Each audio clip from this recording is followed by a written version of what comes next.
Shalom, shalom à tous, j'espère que vous allez bien, moi ça va par la grâce de Dieu.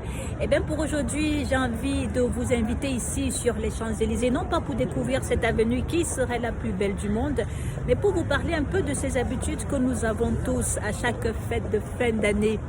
Nous avons cette habitude de donner à tout le monde, de faire des cadeaux, d'appeler des oncles, des tantes, de partager, parce que nous avons un cœur bon. C'est bien beau d'avoir un cœur bon, mais je voudrais vous inviter à marcher cette année avec sagesse, afin qu'à partir du mois de janvier, que vous prospériez à tous égards. Je bénis le nom de l'Éternel, Père Adonai Elohim. Merci pour ta grâce. Merci de ce que tu me permets aujourd'hui de partager ce message. Je prie que le Saint-Esprit vienne maintenant ouvrir les cœurs de chacun et que tu nous enseignes ta volonté, Père. Aide-nous, Seigneur. Nous ne sommes rien. C'est toi qui es tout. Viens prendre toute la place. Que ce soit ta présence et non la mienne durant ce poste et que ton seul nom soit glorifié au nom puissant et précieux et souverain de Jésus-Christ le Nazoréen. Amen, amen, amen. J'étais comme beaucoup de femmes qui suivent ce direct il y a quelques années, c'est-à-dire que je marchais toujours avec un sac rempli des choses pour me faire belle. D'abord le rouge à lèvres, la poudre, c'est bien beau de se faire beau. Attention, je ne suis pas contre.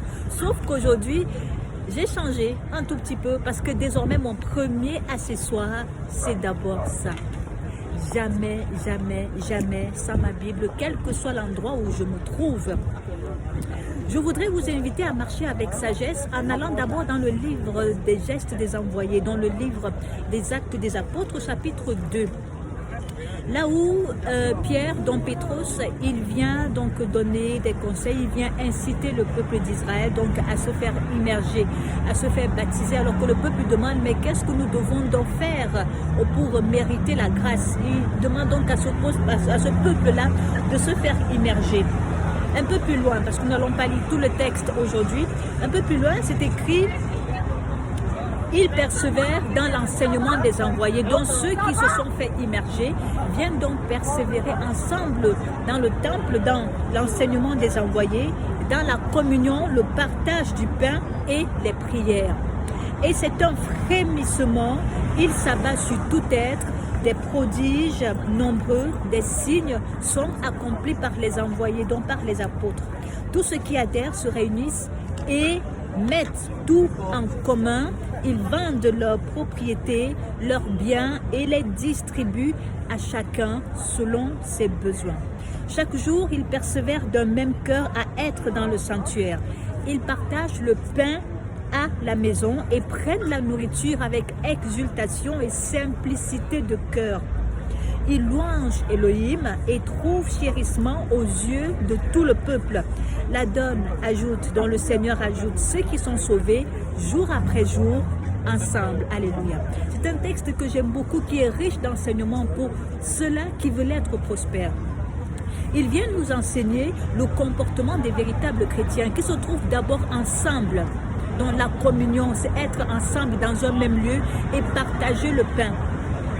L'autre geste qui m'a plu ici, c'est quand les chrétiens se retrouvent et qu'ils vont vendre leurs biens. Ils vendent leurs biens et le fruit de leurs biens, ils font quoi? Ils répondent aux besoins des autres chrétiens. J'imagine aujourd'hui une église ou un pasteur qui vient dire à sa communauté: vous avez des biens, allez vendre vos biens. Nous nous retrouverons ici et nous allons partager ensemble selon les besoins de chacun.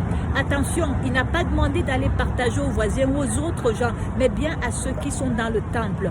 On comprend ici que l'autre secret de la richesse, c'est de partager entre chrétiens.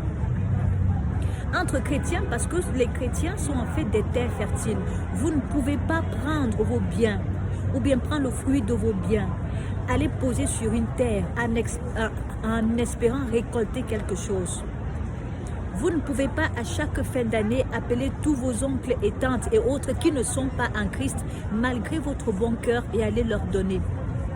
Vous devez agir comme Pétros, qui avait dit ceci à cet infirme qui était devant la porte la belle: je n'ai ni or ni argent, mais ce que j'ai, je te le donne.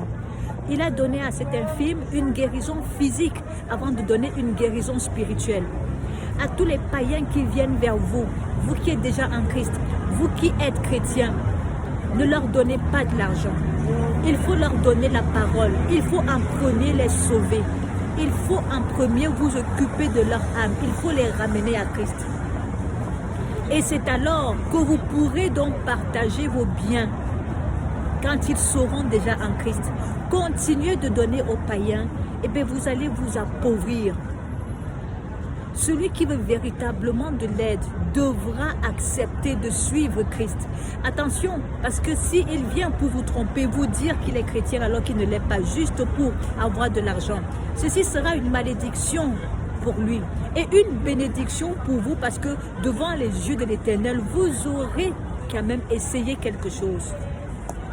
La communion est très importante dans nos assemblées. C'est quelque chose qui est déjà extrêmement rare. Nous sommes dans les assemblées, mais en fait, nous ne nous parlons pas. Nous ne nous disons pas bonjour. Nous ne tenons même pas compte des préoccupations, des besoins des uns et des autres. Vous verrez que dans certaines assemblées, c'est toujours les mêmes personnes qui sont bénies, les mêmes personnes qui sont touchées. Parce que c'est elles qui ont le secret, parce que c'est elles qui sèment sur des bonnes terres. Car le Seigneur ne regarde pas aveuglément comme ça. Il n'entend pas à nos paroles, mais à nos cœurs. Il est également écrit dans le livre de Pierre, le livre de 1 Pierre, au chapitre 2, à propos du comportement des chrétiens. Il est écrit: écartez-vous de toute malice, de toute ruse, hypocrisie, envie, toutes les calomnies, et comme des enfants nouveau-nés, désirez ardemment le pur lait de la parole, pour que vous croissiez par lui pour le salut. Nos églises sont remplies de calomniateurs. Nos églises sont remplies des comportements qui ne plaisent pas à Christ. Ainsi, nous n'avons plus le frémissement, nous n'avons plus le Saint-Esprit qui descend, comme beaucoup d'entre nous attendons souvent. Et la plupart du temps, nous voyons toujours les mêmes être bénis.